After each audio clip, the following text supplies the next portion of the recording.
नमस्कार विद्यार्थी मित्रांनो, कसे आहात? तुम्ही सर्वजण आनंदी आणि मजेत असाल अशी आशा बाळगतो. आज आपण दुसऱ्या लेक्चरला सुरुवात करणार आहोत. गणिताचं हे दुसरं लेक्चर आपण घेत आहोत आलेख पद्धत यावर. तर ठीक आहे, लेक्चर दुसरं आलेख पद्धत यावर होणार आहे. हे लेक्चर तुम्ही पाहायचं आहे आणि तुम्हाला हे लेक्चर कसं वाटतंय ते सुद्धा कळवायचं आहे. ठीक आहे, तर चला बघूया. दोन चलातील रेषीय समीकरणाचा आलेख हा पहिला टॉपिक आहे त्यातला. तर दोन चलातील रेषीय समीकरण आपण मागच्या लेक्चरला बघितलेलं आहे. त्या लेक्चरमध्ये दोन चलातील रेषीय समीकरणं काय असतात, त्याची ओळख काय होती, परत ती समीकरण आपण कशी सोडवता येतील हे आपण सर्व काही बघितलेलं आहे. आता या लेक्चरमध्ये आपल्याला त्या समीकरणांचा आलेख कसा काढायचा हे बघायचं आहे, बरोबर. तर तुम्ही मागील इयत्तेत सुद्धा याचा अभ्यास केलेला आहे. दोन चलातील रेषीय समीकरणाचा आलेख काढल्यानंतर ही एक सरळ रेषा असते असं आपण अभ्यासलेलं आहे तुम्ही मागच्या इयत्तेत. आणि ती जी क्रमित जोडी असते ती या दिलेल्या समीकरणाचे समाधान करत असते आणि ती त्या समीकरणाची उकलसुद्धा असते. म्हणजे जी आपण आलेखावर एक सरळ रेषा काढतो त्यावरील जे बिंदू असतात त्या बिंदूपैकी कोणतीही एका बिंदूची क्रमित जोडी ती या दिलेल्या रेषीय समीकरणाची उकल असते आणि ते या समीकरणाचं समाधान करत असते, बरोबर. तर बघूया मग आपण पहिलं उदाहरण घेऊन. उदाहरण घेतोय 2x - y = 4 या समीकरणाचा आता आपल्याला आलेख काढायचा आहे. एक खूप सोपं दोन चलातील एक रेषीय सामायिक समीकरण आहे. याच्यामध्ये प्रथम या समीकरणाचा आलेख काढण्यासाठी x yच्या 4 क्रमित जोड्या मिळवायच्या आहेत. आपल्याला काय करायचं आहे, x आणि yच्या 4 क्रमित जोड्या मिळवायच्या आहेत. त्यासाठी काय करायचं, x किंवा y या दोन्हीपैकी प्रथम x घेतला तर xच्या जागेवर कोणती तरी एक किंमत पुट करायची. मग तुम्ही 0, 1, 2, 3, 4 किंवा -1, -2, -3, -4 अशा कोणत्याही किमती पुट करू शकता. ती किंमत एक्सची किंमत पुट केल्यानंतर त्यावरून वायच्या किमती काय येत आहेत त्यानुसार त्या बिंदूंच्या x आणि y अशा दोन बिंदूंच्या प्रत्येकी 4 जोड्या मिळवायच्या आहेत. 4 क्रमित जोड्या मिळवायच्या आहेत जेणेकरून 4 बिंदू आपल्याला त्या आलेखावर स्थापन करता येतील. मग तुम्ही तशी 4 क्रमित जोड्या मिळवायच्या आहेत. त्यासाठी तुम्ही इथं बघा, पुढं 4 बिंदू मिळवलेले आहेत. त्यापैकी x0 घेतला असता yची किंमत इथं -4 येते. x2 घेतला असता yची किंमत 0 येते. x3 घेतला असता yची किंमत 2 येते. x-1 घेतला असता yची किंमत -6 येते. आणि खाली xy अशा एकत्रितरित्या त्या दोन्ही निर्देशकांच्या किमती दिलेल्या आहेत. तर आता तुम्ही म्हणसाल ह्या किमती कुठून आल्या, तर x = 0 ही किंमत दिलेल्या उदाहरणातील समीकरणात टाकली असता yची किंमत तुम्ही काढली, yला एकीकडे ठेवून बाकीच्या सगळ्या किमती एकीकडे घेतल्या तर yची किंमत ही -4 येते. xची किंमत 2 ही ठेवली आणि yची किंमत काढली तर yची किंमत 0 येते. xची किंमत 3 घेतली आणि yची किंमत काढली समीकरणाला फिरवून इकडून तर yची किंमत किती येते, 2 येते. अशा त्या किमती काढलेल्या आहेत आणि तुम्ही सुद्धा कोणत्याही किमती घेऊ शकता आणि त्या किमती काढू शकता. 4 क्रमित 4 बिंदूंसाठी 4 क्रमित जोड्या असणाऱ्या 4 किमती मिळवायच्या आहेत आणि त्यावरून नंतरून आपल्याला आलेख काढायचा आहे. हे सर्वप्रथम आपण काम करून घ्यायचे. नंतरून बघा, आलेख मी तुम्हाला काढून दाखवलेला आहे, तुमच्या स्क्रीनवर दिसत आहे. प्रथम आलेख काढताना कोणकोणत्या बाबींची काळजी घ्यायची ते मी सांगत आहे. बघा, प्रथम x अक्ष आणि y अक्ष काढून घ्यायचा आहे. त्यामध्ये उभा असतो तो y अक्ष असतो, त्यावर y आणि y' असं नाव लिहून घ्यायचं आहे. परत x आणि x' असा जो आडवा अक्ष असतो तो त्याला x अक्ष असं म्हटलं जातं. एक्सच्या उजवीकडे 0 पासून उजवीकडे ज्या संख्या असतात त्या धनसंख्या असतात त्यासुद्धा मार्क करून घ्यायच्या. परत एक्सच्या डावीकडे ज्या संख्या असतात त्या ऋण असतात, वजा 1 2 3 4 त्यासुद्धा मार्क करून घ्यायच्या.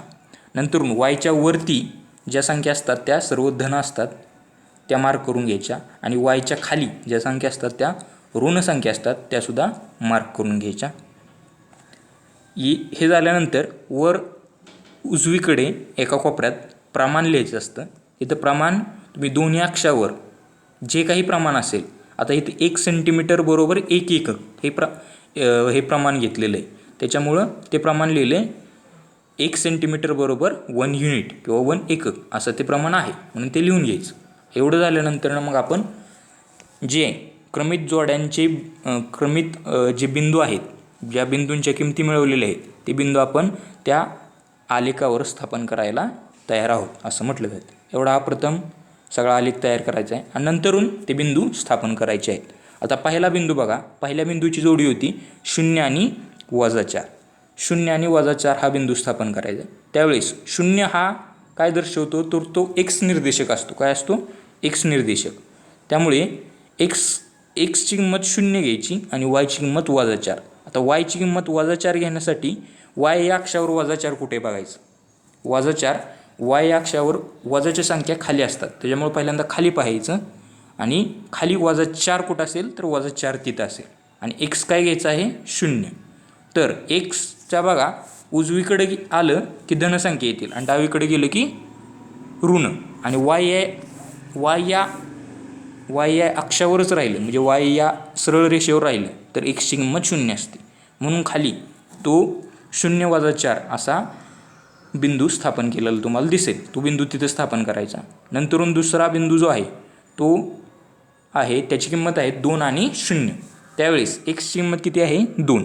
म्हणून x ची किंमत 2 जिथं असेल बघा, 2 कुठं असते xचं, तर xच्या उजवीकडे धनसंख्या असते त्यातलं 2 घ्यायचं. हे 2 आणि y ची किंमत 0. y ची किंमत 0 म्हणजेच x अक्षावर असते, हे लक्षात ठेवायचे. ह्या दोन गोष्टी किंवा असतात. जेव्हा y ची किंमत 0 असते त्यावेळेस तो x अक्षावर बिंदू असतो आणि ज्यावेळेस x ची किंमत 0 असते त्यावेळेस तो y अक्षावर बिंदू असतो. आणि नंतरनं 3 2 हा बिंदू दिलेला आहे, तो सुद्धा वर स्थापन केला बघा. 3 ही किंमत x निर्देशकाची होती म्हणून x अक्षावर 3 या किमतीला वर घेतलं आणि 2 ही किंमत y निर्देशकाची होती म्हणून 2 या किमतीला y निर्देशकावर घेतलं आणि त्या दोन्ही बिंदूंचा जो मीटिंग पॉईंट आहे तिथं आपण काय केलं, काटकोनात जिथं तो मीटिंग पॉईंट भेटतो आहे तिथं आपण त्या बिंदूला मार्क केलं आणि त्या बिंदूला 3 2 असं नाव दिलं. तसंच खाली एक बिंदू मिळवलेला आहे -1 आणि -6, तो बिंदूसुद्धा स्थापन केला आणि त्या बिंदूमधून जाणारी एक आपण सरळ रेषा काढलेली आहे. आणि ही सरळ रेषा काढून झाली की आपला आलेख हा परिपूर्णरित्या काढून झाला असं म्हणता येईल. आणि यालाच 2 चलातील रेषीय समीकरणाचा आलेख काढणं असं म्हणतात. आपल्याला एक समीकरण दिलं होतं, त्या समीकरणावरून आपण x आणि y निर्देशकांच्या काही किमती मिळवल्या, काही बिंदू घेऊन त्या बिंदूंच्या किमती मिळवल्या आणि ते बिंदू आपण आलेखावर स्थापन केले आणि त्यातून जाणारी एक सरळ रेषा काढली, त्यालाच त्या 2 चलातील रेषीय समीकरणाचा आलेख म्हणता येईल. ठीक आहे, तर पुढे बघूया. बघा आता 2 चलातील रेषीय समीकरणाचा आलेख आपण काढलेलाच आहे ऑलरेडी, तरीसुद्धा की काय काय केलं हे आपला कधी लक्षात राहत नाही. त्यासाठी खाली काही पायऱ्या दिलेल्या आहेत, काही स्टेप्स आहेत, त्या स्टेप्स तेवढ्या तुम्ही ध्यानात ठेवायच्या म्हणजे आपलं काही काढताना राहणार नाही. तर पहिली स्टेप असते की जे दिलेलं समीकरण असतं 2 चलातील रेषीय समीकरण, त्या समीकरणासाठी पहिल्यांदा किमान 4 क्रमित जोड्या, बिंदूचे निर्देशक असणाऱ्या 4 क्रमित जोड्या शोधायच्या. म्हणजे त्या समीकरणासाठी x आणि y च्या 4 किमती शोधायच्या आहेत, त्या की बरोबर असल्या पाहिजेत. दुसरी स्टेप म्हणजे आलेख कागदावर x अक्ष आणि y अक्ष निश्चित करून बिंदू स्थापन करायचे. म्हणजे दुसरा आलेख काढताना काय करायचं, आलेख काढताना पहिल्यांदा x अक्ष y अक्ष काढायचे, त्याच्यावर सगळ्या संख्या मार्क करायच्या आणि नंतरून आपले जे 4 बिंदू आपण 4 बिंदूंच्या किमती 4 क्रमित जोड्या मिळवले त्या बिंदूंची निर्देशक काय करायचे, स्थापन करायचे आणि सर्व बिंदू एक रेषे येतील आणि त्या बिंदूतून जाणारी रेषा काढायची. लास्टला काय करायचे, त्या बिंदूतून जाणारी रेषा काढायची. अशा खूप सोप्या 3 स्टेप्स आहेत आणि त्या 3 पायऱ्या जरी तुम्ही लक्षात ठेवलं तरी तुम्हाला तो आलेख 2 चलातील रेषीय समीकरणाचा काढता येऊ शकतो. ठीक आहे, पुढे बघूया आपण. पुढे बघा आता काय दिलेलं आहे. पुढे एक छोटंसं समीकरण दिसतंय, लहान स्क्रीनवर आहे तरी सुद्धा ते पाहायचा प्रयत्न करायचा आहे बघा. तर ते समीकरण काय आहे, 0x अधिक y बरोबर 2 हे असं समीकरण आहे. आता याला हे दोन चलातील रेषीय समीकरण म्हणता येईल का? नाही, बरोबर, ते नाही येते पहिल्या आपल्या उदाहरण संग्रहाप्रमाणे. पण हेच समीकरण आपण y बरोबर 2 असं बी लिहू शकतो, कारण 0xची किंमत काहीही नाही आहे, बरोबर. मग पुढं बघा, y बरोबर 2 हे जर समीकरण असेल तर या समीकरणाचा आलेख काढताना बघा आपल्याला एक काहीतरी गंमत भेटते. तर y बरोबर 2 या समीकरणाचा आलेख काढताना ही जी रेषा येते, एक रेषीय रेषा येते, ज्या आलेखावर आपण स्थापन करतो, ती ही नेहमी एक अक्षाला समांतर असते. काय असते? एक अक्षाला समांतर असते. म्हणजे y बरोबर 2 म्हटल्यानंतर कुठे येणार ती एक रेषीय रेषा? तर वरती आणि एक अक्षाला समांतर पॅरलल अशी ही रेषा येते. तर बघा आता y बरोबर 2 हे जर समीकरण असेल तर आपण त्याच्यासाठी वेगवेगळ्या बिंदूंच्या किमती मिळवलेल्या आहेत, जसं आपण आलेख काढताना करत असतो. तर बघा y बरोबर 2 असेल तर x बरोबर किती? तर 1. सॉरी, तसं नाही करायचं. तर x बरोबर 1 असेल तर y बरोबर किंमत किती येणार आहे? 2. x बरोबर 4 तर y बरोबर 2. x बरोबर -3 तर 2. हे कसं येते? तर आपले समीकरणच काय आहे? y बरोबर 2. y बरोबर 2 हे समीकरण आहे आणि तेच ॲक्च्युअल समीकरण जर आपण सामान्य रूपात किंवा स्टँडर्ड फॉर्मॅटमध्ये लिहायचं म्हटलं तर कसं लिहितोय? 0x अधिक y बरोबर 2. म्हणजे एक्सची किंमत कोणतीही टाकली, 1 टाकू, 2 टाकू, 3 टाकू, मायनसमध्ये टाकू, प्लसमध्ये टाकू, वायची किंमत ही 2 म्हणजे 2च येणार आहे.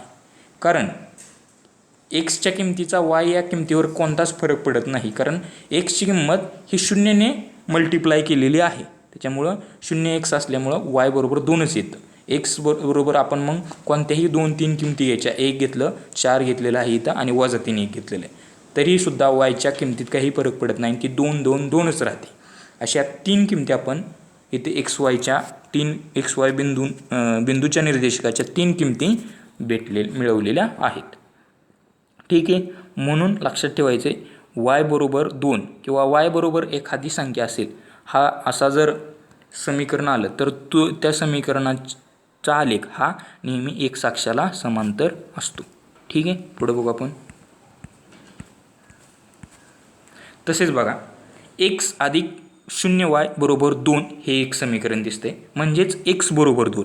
आता x बरोबर 2 एखादं समीकरण असेल, y बरोबर काहीतरी समथिंग असू शकतं, तसंच x बरोबर काहीतरी समथिंग असली तर त्यावेळेस त्या आलेख नेमका कसा येतो आणि त्या आलेखावरची एक जी रेषा असते ती रेषा कुठं जाते?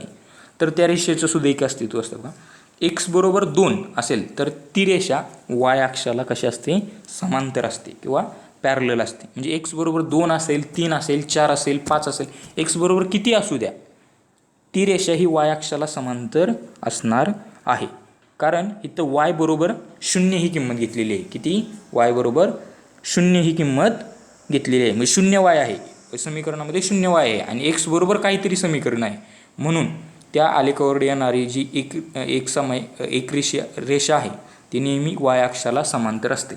इथं बी आपण x आणि yच्या किमती काढू शकतो. तर त्या किमती बघा, आता इथं पहिल्यांदा किमती घेताना काय करायचं आहे? x बरोबर 2 हे समीकरण आहे, मग y बरोबर कोणती तरी किंमत पुट करायची. आता y बरोबर कोणती किंमत तुम्ही पुट करा बघा. 1 करा, 2 करा, 0 करा, -4 करा, -3 करा, त्यावेळेस x बरोबर 2च ही किंमत येणार आहे. एक्सच्या किमतीमध्ये काहीही त्याचा फरक पडणार नाही, कारण x अधिक 0y बरोबर 2 असं समीकरण आहे आणि yची किंमत ही नेहमी 0 होईल आणि x बरोबर 2च राहील. म्हणून इथं 3 किमती घेतलेल्या आहेत बघा. yची किंमत -3 एकदा घेतली, -1 एकदा घेतली आणि 3 एकदा घेतली. त्यावेळेस प्रत्येक वेळेस xची किंमत ही 2च राहणार आहे आणि x आणि y या बिंदूंच्या निर्देशकासाठी आपल्याला 3 वेगवेगळ्या किमती भेटतील. बघा, ह्या किमती भेटल्यानंतर तुम्ही म्हणसाल ह्या नुसतं किमती भेटल्या, आम्हाला काय कळलं नाही, आलेखावर स्थापन केल्याशिवाय काय कळत नाही. तर बघा, आपण पुढे आलेख दर्शवलेला आहे, जसे आपण किमती घेतल्या होत्या मागच्या स्लाईडला तुम्ही मागं रिव्हर्सला जाऊन बघू शकता. तर हे 2 आलेख काढलेले आहेत. y बरोबर 2 ही जी एक अक्षाला समांतर रेषा, आडवी रेषा दिसती पहिली, ती y बरोबर 2 या समीकरणाची आहे आणि एक y अक्षाला उभी समांतर रेषा जी दिसते ती x बरोबर 2 या समीकरणाची आहे. त्याच्यावर आपण बिंदू स्थापन केलेले आहेत बघा, -3 2 1 2 4 2 आणि y बरोबर 2, म्हणजे त्या समीकरणाची ती रेषा आहे. ती बघा y बरोबर 2 हे समीकरण होतं, ती रेषा x अक्षाला समांतर आहे आणि x बरोबर 2 ही रेषा y अक्षाला समांतर आहे आणि त्याच्यावरची ती बिंदू स्थापन केलेले दाखवलेले आहेत. मागं जे बिंदू होते तेच हे बिंदू स्थापन केलेले आहेत आणि त्याच्यावरूनच आलेख काढलेला आहे. तुम्ही या आलेखाचं बारकाईनं निरीक्षण करू शकता आणि भरपूर काही गोष्टी तुमच्या लक्षात येऊ शकतात. ठीक आहे, तर पुढे जाऊया आपण. आता एक सामायिक समीकरणे सोडवण्याची आलेख पद्धत बघितलं आपण. दोन चलातील रेषीय समीकरण कसं असतं, त्या समीकरणाचा आलेख कसा काढायचा, त्यासाठी बिंदूंच्या किमती कशा मिळवायच्या, एक्स वाय समीकरण सोडवायचं कसं. तर आता एक सामायिक समीकरण आहे. एक सामायिक समीकरण म्हणजे तुम्हाला माहीत आहे की दोन्ही समीकरण, एक सामायिक म्हणजे सायमल्टेनियस इक्वेशन्स, दोन समीकरणं, दोन चलातील दोन रेषीय समीकरणं एकदाच येतात आणि ती समीकरणं सोडून त्यांचा आलेख कसा काढायचा हे आपल्याला बघायचं. बघा आता एक उदाहरण आपण घेऊया. x + y = 4 आणि 2x - y = 2 या समीकरणाचे आलेख काढून पहिल्यांदा आपण त्यांचं निरीक्षण करूया. इथं दोन समीकरणं दिलेली आहेत बघा. ही दोन्ही समीकरणं ही दोन चलातील आहेत आणि एक सामायिक समीकरणं आहेत, कारण ही दोन समीकरणं ॲट ए टाईम आपल्याला विचारात घ्यायची आहेत. पहिलं समीकरण आहे x + y = 4 आणि दुसरं समीकरण आहे 2x - y = 2, बरोबर. आता यांसाठी प्रथम आपल्याला जसं आपण आलेख अगोदर काढत होतो तशीच प्रोसेस आहे. पहिल्यांदा आपल्याला काही किमती मिळवून घ्यावे लागतील, काही क्रमित जोड्या किंवा x आणि y साठी काही बिंदूंचे निर्देशक घ्यावे लागतील आणि ते काढण्याची प्रोसेससुद्धा पहिल्यासारखीच आहे. x च्या काही किमती पुट करायच्या समीकरणामध्ये, कोणत्याही तुम्ही किमती घेऊ शकता. 1 2 3 4 5 अशा वजामध्ये घेऊ शकता आणि त्या किमती टाकल्यानं एक्सची किंमत ती टाकून वायची किंमत काय येते ते बघायचं आणि एक्स वायची एक जोडी तयार करायची. इथं बघा -1 टाकल्यानंतर y = 5 येते, x = 4 टाकल्यानंतर y = 0 येते, x = 1 टाकल्यानंतर y = 3 येते, x = 6 टाकल्यानंतर y = -2 येते आणि x y बिंदूंच्या अशा जोड्या आपण तयार करत आहोत. ठीक आहे, ह्या पहिल्या समीकरणासाठी आपण 4 बिंदूंच्या 4 जोड्या अशा तयार केल्या. तसंच दुसऱ्या समीकरणासाठी सुद्धा आपण काय करायचं आहे, 4 बिंदूंच्या 4 जोड्या तयार करायच्या आहेत आणि त्याचा एक टेबल तयार करायचा आहे.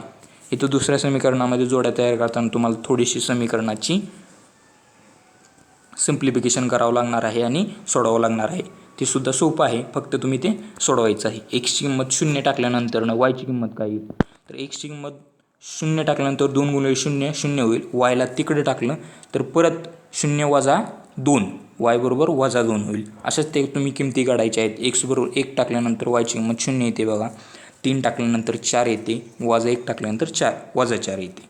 अशा 4 जोड्या तुम्ही काढलेल्या मिळवायच्या आहेत. ही पहिली स्टेप आहे एक सामायिक समीकरण सोडवण्यासाठी. दोन्ही समीकरणं घ्यायची आणि त्यांच्यासाठी x y बिंदूंच्या 4 जोड्या, एक्स वाय निर्देशकांच्या 4 जोड्या, 4 बिंदूंच्या 4 जोड्या मिळवायच्या आहेत आणि नंतर डायरेक्ट आलेख काढायला घ्यायचा आहे. आलेख काढताना सर्वप्रथम मी तुम्हाला सांगितलेले आहेत कोणकोणत्या पायऱ्या, कोणकोणत्या स्टेप्स तुम्ही फॉलो करायच्या आहेत. एक्स अक्ष आणि वाय अक्ष काढायचा आहे, त्यावर 1 2 3 4 5 मायनसमधील संख्या ह्या मार्क करून घ्यायच्या आहेत. त्यानंतरनं प्रत्येक समीकरणाचे बिंदू जे आपण बिंदूंच्या ज्या जोड्या मिळवलेल्या असतात ते बिंदू प्रथम स्थापन करायचे असतात. डायरेक्ट रेष ओढायची नसते कोणत्याच ठिकाणी. त्यासाठी प्रथम एक बिंदू काळजीपूर्वक व्यवस्थित त्याचे एक्स निर्देशक कुठं आहे, वाय निर्देशक कुठं आहे हे बघून ते स्थापन करायचे असतात. एक्स निर्देशक कसं स्थापन करायचा, वाय निर्देशक कसं स्थापन करायचा हे व्यवस्थित काळजीपूर्वक बघायचं आहे आणि ते स्थापन करायचे आहे.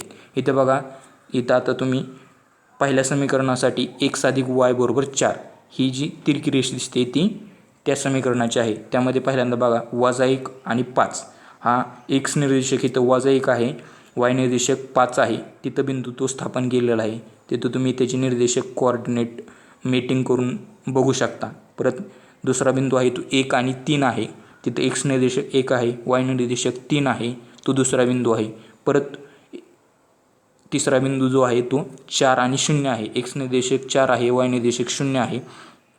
एक्स निर्देशक 6 आणि -2 असले वाय निर्देशक -2 असलेला शेवटचा बिंदू आहे आणि त्या बिंदूमधून जाणारी नंतरून शेवटी एक सरळ रेषा ओढायची आहे.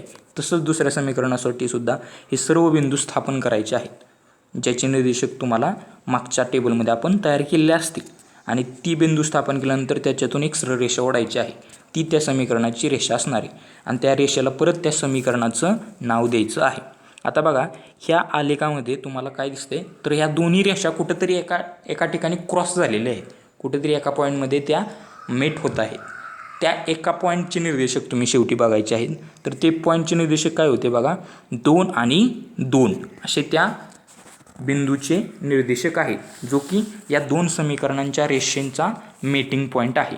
तर हे काय आहे, तर ते आपण पुढच्या स्लाईडमध्ये ते बघूया. आता बघा, हीच समीकरणं जर निरसन पद्धतीने सोडून या उकलीचा आपण पडताळा घेऊ शकतो. ही समीकरणं आपण पहिल्या उदाहरण संग्रहामध्ये जसे आपण एक सामायिक समीकरणं 1 आणि 2 करून त्यांची बेरीज केली, वजाबाकी करून एका चलाचा लोप केला आणि एका चलाची किंमत मिळून दुसऱ्या चलाची किंमत काढली, तशी सुद्धा आपण सोडवू शकतो आणि नंतर उकलीचा पडताळा घेऊ शकतो. बघा, आता पहिलं समीकरण घेतलं आहे तसंच पहिल्या पद्धतीप्रमाणे पहिलं समीकरण लिहून घेतलं, दुसरं समीकरण आणि नंतर या समीकरणाची बेरीज केली. का तर कोणत्याही एका चलाचा लोप करायचा असतो आणि इथं आपल्याला y या चलाचा लोप आपण सरळ सरळ करू शकतो, कारण एकदा अधिक y आहे आणि एकदा वजा y आहे, बरोबर. यांची बेरीज केली तर काय दिसेल बघा, 3x बरोबर 6 भेटतं, बरोबर. yला y कॅन्सल आउट होतं आणि 3x बरोबर 6 अशी बेरीज येते आणि x बरोबर मग काय येणार आहे, 2 येणार आहे, बरोबर. मग समीकरणमध्ये x बरोबर 2 ही किंमत ठेवली तर आपल्याला काय किंमत भेटते बघा, x अधिक y बरोबर 4. या समीकरणामध्ये जर x बरोबर 2 ही किंमत ठेवली तर y बरोबर किती किंमत भेटते, 2च भेटते. म्हणजे x बरोबर 2 आणि y बरोबर 2 अशी ही निरसन पद्धतीने आपली जी पहिली पद्धत होती रायटिंग पद्धत, त्या पद्धतीने सोडवल्यानंतर x बरोबर 2 आणि y बरोबर 2 ही किंमत आपल्याला भेटत आहे. या समीकरणाची उकल थोडक्यात याला म्हणता येईल की ही समीकरणाची किंमत आपल्याला येथे भेटते, बरोबर. आणि ह्या